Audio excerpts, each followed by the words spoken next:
또 우리 수지가 이렇게 와서 찬양을 하니까 더 은혜가 됩니다.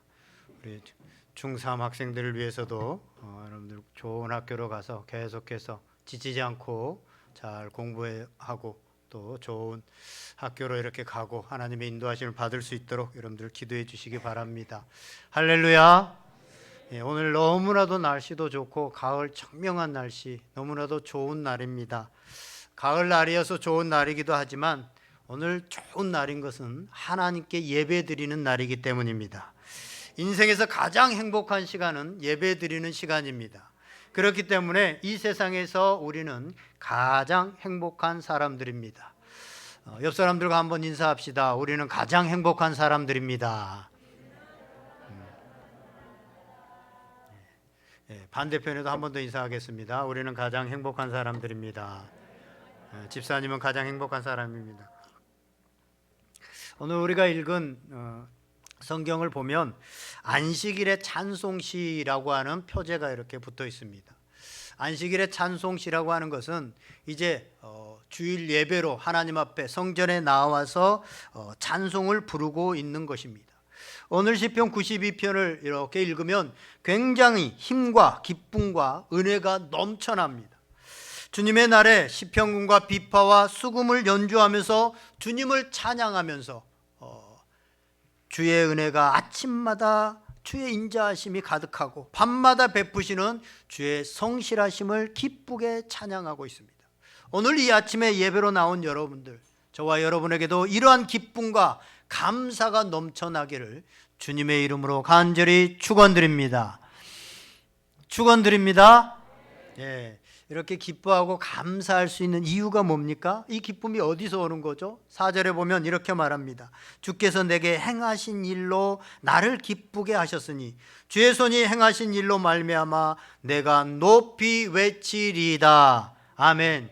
주께서 내게 행하신 일, 주께서 주의 손으로 나의 삶을 구체적으로 인도하신 그것 때문에 내가 너무나도 기쁘고 감사하다고 하는 사실입니다. 그렇다면 주께서 우리에게 행하신 일들이 무엇일까요? 여러 가지 너무나도 많이 있을 것입니다. 그러나 그 중에서 주님께서 이스라엘 백성들에게 행하신 일, 또 오늘 우리에게 행하신 일들이 너무나도 많은데 그 중에서 가장 큰 일은 여호와 하나님께서 우리를 구원해 주신 것입니다. 할렐루야. 신명기 33장 29절을 보면 모세가 이스라엘 백성들 12지파들을 위해서 기도해 주면서 아셀 지파에게 이렇게 기도합니다. 이스라엘이여 너는 행복한 사람이로다. 여호와의 구원을 너같이 얻은 백성이 누구냐. 이스라엘이여 너는 행복한 사람이로다. 너같이 여호와의 구원을 얻은 사람이 누구냐라고 말하고 있습니다. 한번 우리 이스라엘에 우리 이름을 넣어서 한번 해볼까요? 자기 이름을 넣어서 제나마 너는 행복한 사람이로다. 여호와의 구원을 너같이 얻은 백성이 누구냐. 앞에 보면서 자기 이름을 넣어서 한번 해보겠습니다. 시작. 제나마여 너는 행복한 사람이로다. 여호와의 구원을 너같이 얻은 백성이 누구냐. 그렇습니다. 여러분, 기쁨 가운데 가장 큰 기쁨은 내가 구원받았다고 하는 기쁨입니다. 내가 하나님의 자녀 되었다는 기쁨입니다. 내가 주의 백성이 되었다고 하는 그런 기쁨입니다. 우리는 하나님께서 구원해 주셨기 때문에 가장 행복한 사람인 것입니다. 하나님께서 우리를 구원하시고 구원받은 백성을 하나님께서 인도하고 계시는 것, 또 하나님께서 인도하신 가운데서 우리 삶의 기이한 일들을 그때그때마다 일으키셔서 승리하게 하시고 나로 하여금 그 길을 계속해서 걷게 하신 것, 생각해보면 생각할수록 기쁨이 넘치고 감사가 넘친다고 하는 사실입니다. 은혜가 넘치지 않을 수 없습니다. 그래서 하나님을 기뻐하면서 악기를 연주하면서 하나님을 기쁨으로 찬양하고 있습니다.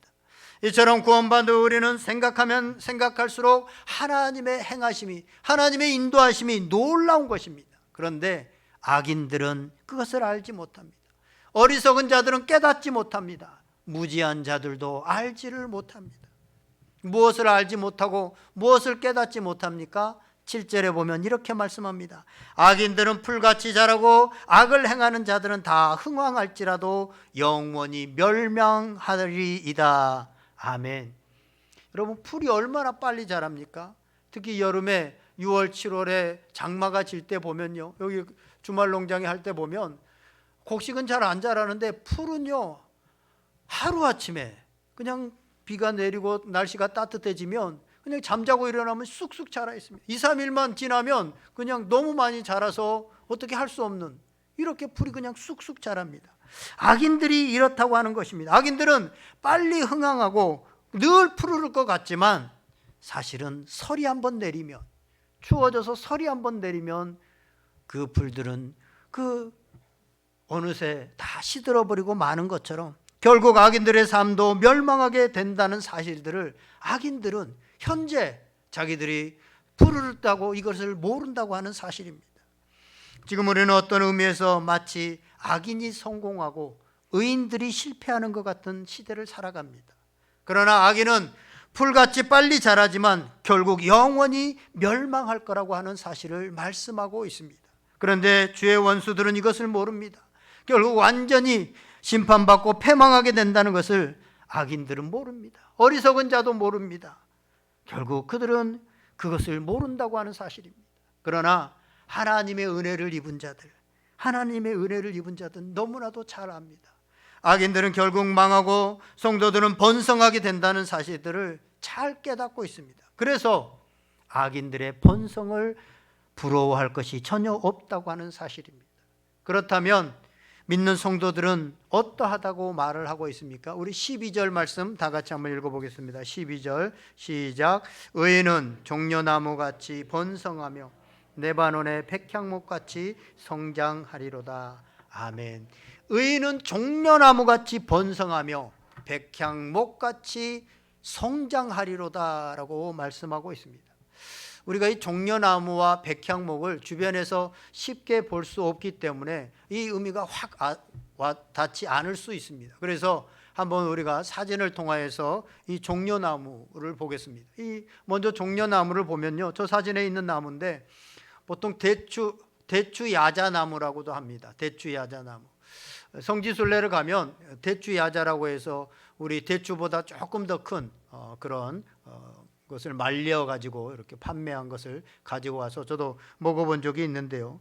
이스라엘에서 가장 오래된 과실나무 중에 하나입니다. 이 나무는 주로 사막이나 남쪽의 광야지대에서 뜨거운 지방에서 자라는 겁니다. 이 나무는 계절의 영향을 받지 않고 계속해서 푸르게 작게는 한 10m 정도, 크게는 30m까지도 자라는데요. 이 나무는 강풍이 불어도 쓰러지지 않습니다. 이 대추 야자 나무과에 속하는 나무들을요, 우리가 똑같은 건 아니지만 제주도에 가면 가로수로 많이 심어져 있습니다. 야자나무가. 제주도가 바람이 굉장히 심한 곳이거든요. 제가 제주도에 살았잖아요. 제주도는 바람 많기로 유명합니다. 그런데 가로수가 뽑혔다라고 하는 것을 잘 못 들어봐요. 왜냐하면 저 야자나무가 그 정도로 강하다는 거예요. 아무리 강태풍이 불어도 저기 휘어졌다가 다시 바람이 안 불면 다시 뻘딱 일어나는, 다른 가로수들은 뭐 펑펑 넘어져도 쓰러지지 않는 나무가 저 대추 야자나무, 바로 종려나무인데요. 또 이 생명력이 얼마나 강하냐 하면 도끼로 다 쳐가지고 그 밑둥을요 이렇게 불로 그스러 버려도, 불로 태워 버려도요, 그 안에서 뿌리에서 다시 생명이 이렇게 솟아나온다는 거예요. 그래서 식물학에서 종려나무의 학명은요, 피닉스 닥티페라라고 그럽니다. 학명으로 이게 피닉스 닥티페라라고 부르는데 그 의미가 뭐냐면 불사조와 같다, 불사조라는 뜻이 있는 나무가 이 종려나무입니다.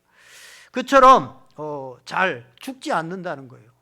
아무리 찍어버려도 다시 살아나고, 그리고요 열매를 얼마나 많이 맺히는지, 대추 야자 열매를 많이 맺히는지 이스라엘에서도요 저거를 그냥 다산을 이렇게 표현할 때, 많은 자녀들을 생산할 때 저 대추 야자 나무를 예로 든다고 합니다.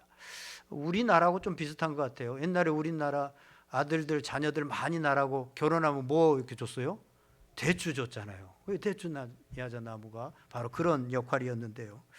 바로 우리 성도들, 믿음으로 의롭게 된 의인들의 삶이 바로 이런 대추 야자나무 같은 종려나무와 같은 삶이라고 말하고 있습니다. 메마른 광야와 무더위 속에서도 죽지 않으며 세상의 어떤 거센 바람에도 불구하고 꼿꼿하게 그 자리를 지키면서 풍성한 열매를 맺는 삶, 그것이 바로 불사조 종려나무와 같은 성도의 모습이고 성도의 삶이다라고 성경은 말하고 있습니다. 실제로 지금까지 우리 기독교 역사를 보면요, 수많은 교회와 성도들이 어려움을 당하고 때로는 불에 태워지기도 하고 사자밥이 되기도 하고 핍박과 고난들, 환난들이 많이 있었지만 지금까지 그 생명을 잃지 않고 계속해서 그 자리를 굳게 지키면서 계속해서 열매를 풍성하게 맺어왔고 지금 오늘 우리에게까지 그 열매가 맺혀진 것을 보게 되어집니다. 그리고요, 예수님께서 마지막 그 예루살렘으로 이제 십자가를 지시기 위해서 예루살렘에 들어갔을 때 사람들이 뭘 가지고 호산나 호산나 했습니까? 네, 종려나무 가지를 가지고. 이 종려나무, 그게 그냥 의미 없이 뭐 다른 가지, 바나나 나무 가지를 할 수도 있고, 바나나 얼마나 이렇게 넓어요, 뭐도 할 수 있는데 왜 종려나무 가지를 가지고 했느냐? 이 종려나무가 죽지 않고 살아가는 이 생명력 때문에 그것을 하나님께서 나타내시기 위해서, 우연히 그런 것이 아니라 다 성경은 의미가 있습니다. 하나님께서는 이것을 통해서 결코 죽지 않으시며 부활하실 예수 그리스도의 승리를 미리 보여주신 것입니다. 하나님의 자녀된 우리도 마찬가지입니다. 우리의 삶도 마찬가지입니다. 우리는 결코 예수님처럼 죽지 않고 부활하게 되어진다는 것입니다. 생명력이 있는 그런 사람들이 의인이요 하나님의 사람들이다라는 것을 이 종려나무의 예를 통해서 말씀하시면서, 종려나무같이 성도들은 번성하게 될 것이다 라고 말씀하고 있습니다.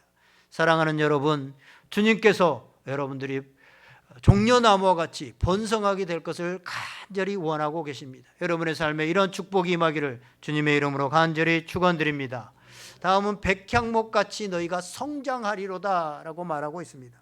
이 종려나무가 이 남쪽 지방, 이스라엘의 남쪽 지방 광야나 사막에서 자란다고 한다면, 이 백향목은 북쪽 지방 레바논 지역에서 고도 한 1500m나 2000m, 거의 한라산 높이, 이런 높이에서 자라는 게 이 백향목인데요, 이건 소나무과에 속하는 침엽수입니다. 그래서 사시사철 푸르른 그런 나무인데요, 성경에서는 이 백향목의 힘찬 기상과 아름다움 그리고 영광, 이스라엘의 번역을 상징하는데 이 나무를 많이 인용하고 있는 것을 보게 되어지는데요, 백향목은 1000년 이상 살 수 있다라고 하는 기록이 있습니다.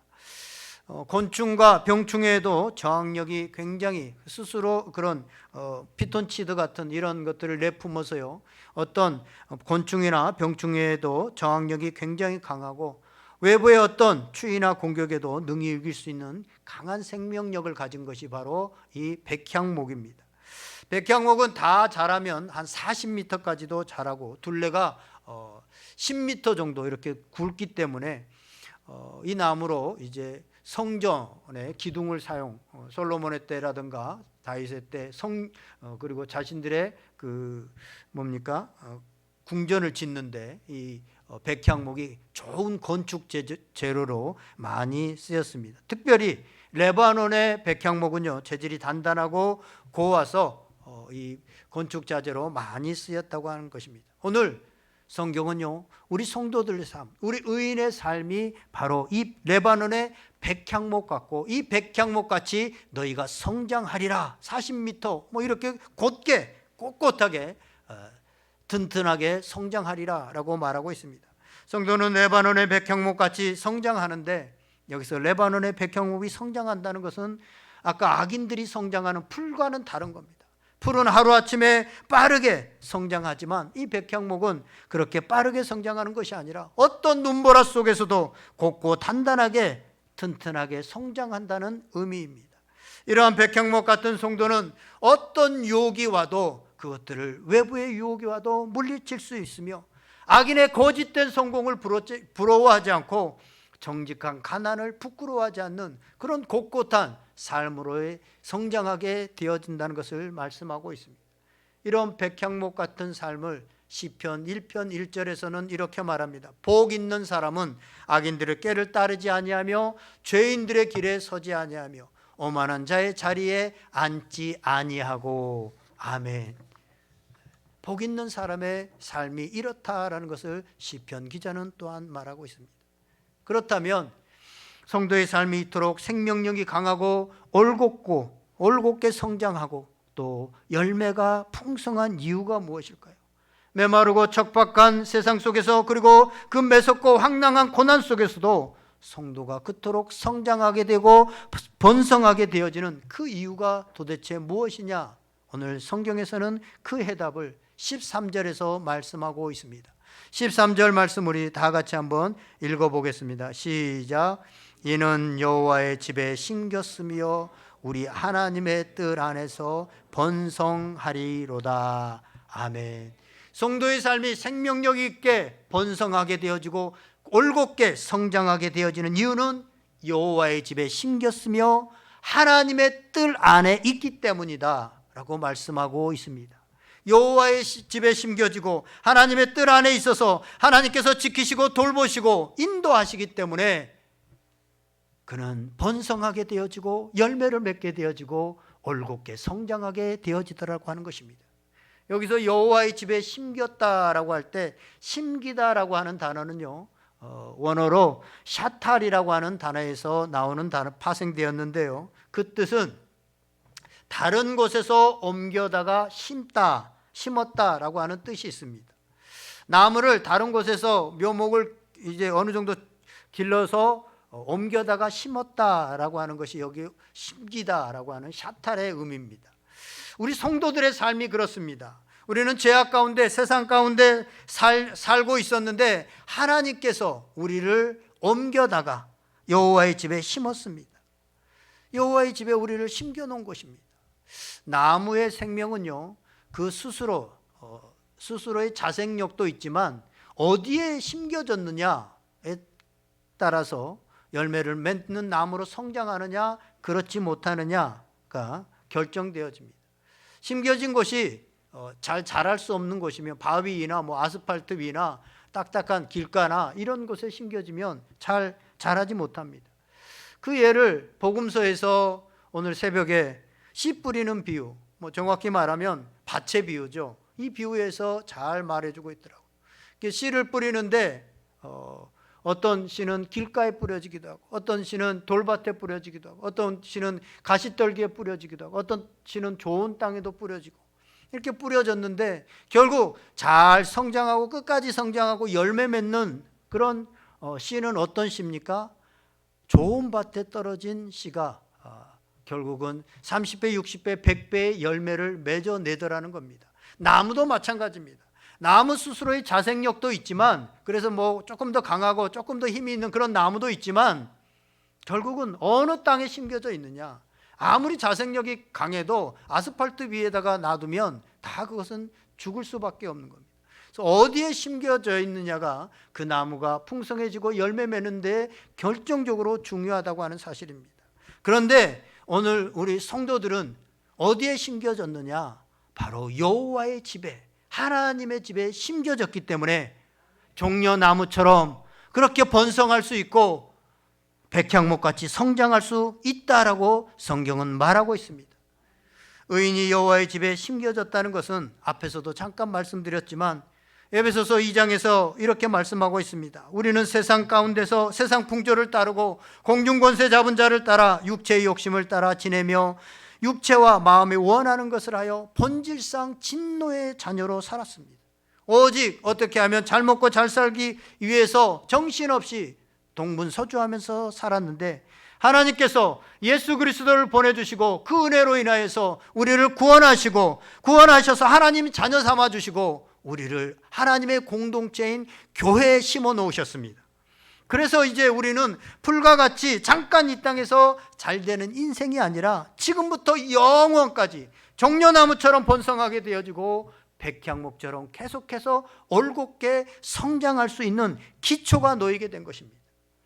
하나님께서 우리를 하나님의 집에 심어 놓으셨기 때문에 우리는 거기서 이제 성장하고 열매 맺을 수 있는 기초가 우리 가운데 놓여졌다고 하는 사실입니다.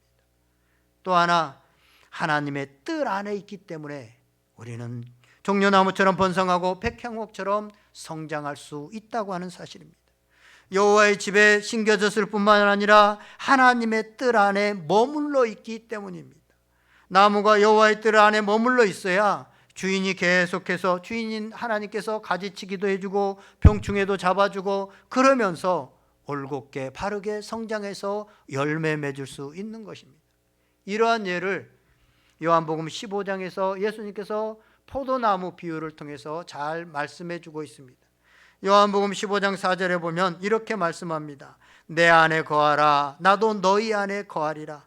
가지가 포도나무에 붙어 있지 아니하면 스스로 열매를 맺을 수 없음 같이 너희도 내 안에 있지 아니하면 그러하리라. 아멘.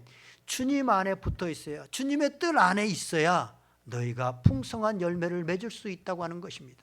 이것은 단지 물리적으로 우리가 교회 안에 있기 때문에 열매를 맺을 수 있다는 것을 넘어서서 늘 주님과 교제하고 주님 안에 우리의 마음이 있고 우리의 모든 것들이, 중심이 주님 안에 있을 때 우리 안에서 풍성한 열매가 맺히게 되어지고 올곧게 주님 따라서 바르게 성장하게 되어지고 악인의 형통을 부러워하지 않고 정직한 가난을 부끄러워하지 않는 그런 삶으로의 성장하게 되어진다고 하는 사실입니다. 그렇습니다. 성도의 삶이 생명력이 강하고 열매가 풍성하고 하나님께서 쓰시는 그런 인생이 되기 위해서는 여호와의 집에 심겨져 있어야 하고 또 여호와의 뜰 안에 남겨져 있어야 돼요. 여호와의 뜰에 있어야 됩니다. 다른 데로 가버리면 더 이상 돌봄이 되어지지 않는다고 하는 사실입니다.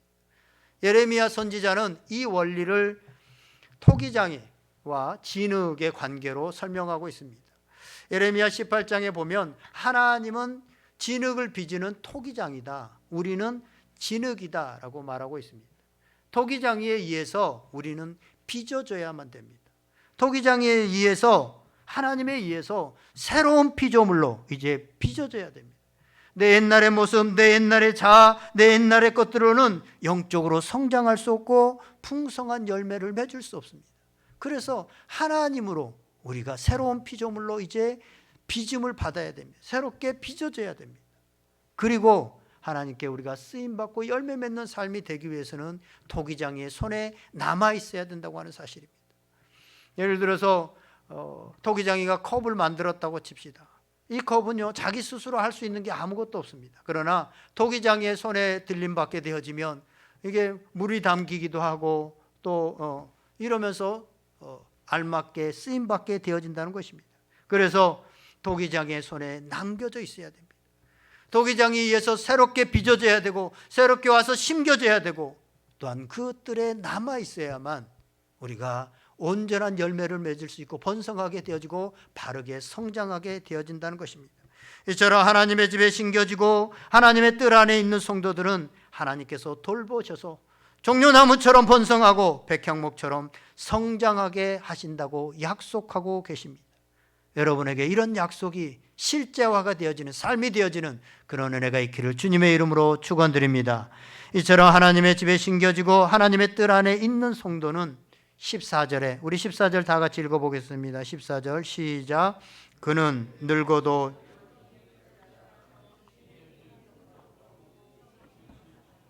아멘. 그는 늙어도 여전히 결실하며 진액이 풍족하고 빛이 청청하니. 이처럼 여호와의 집에 심겨지고 여호와의 뜰 안에 남아있는 사람은 늙어도 결실하게 되어지고 늙어도 진액이 풍족하게 되고 늙어도 빛이 청청할 거라고 약속하고 계십니다. 할렐루야. 바울은 이것을 이렇게 표현합니다. 고린도후서 4장 16절에 보면 그러므로 우리가 낙심하지 아니하노니 우리의 겉사람은 낡아지나 우리의 속사람은 날로 새로워지도다. 아멘. 왜 바울이 어째서 이런 고백을 할 수 있습니까? 바울은 예수 그리스도를 만남으로 인해서, 다메섹 도상에서 예수 그리스도를 만남으로 인해서 새로운 피조물로 빚어졌습니다. 이제 여호와의 집에 심겨졌습니다. 그리고 늘 성령님과 함께 성령의 뜰 안에서 늘 머물러 있었습니다. 그렇기 때문에 내 육체는 후패하게 되어지고 내 육체는 낡아지게 되었지만 내 정신은, 내 속사람은, 내 영혼은 날마다 새롭다라고 고백하고 있는 것입니다. 우리는 하나님의 집에 심겨지고 여호와의 뜰 안에 있는 성도들입니다.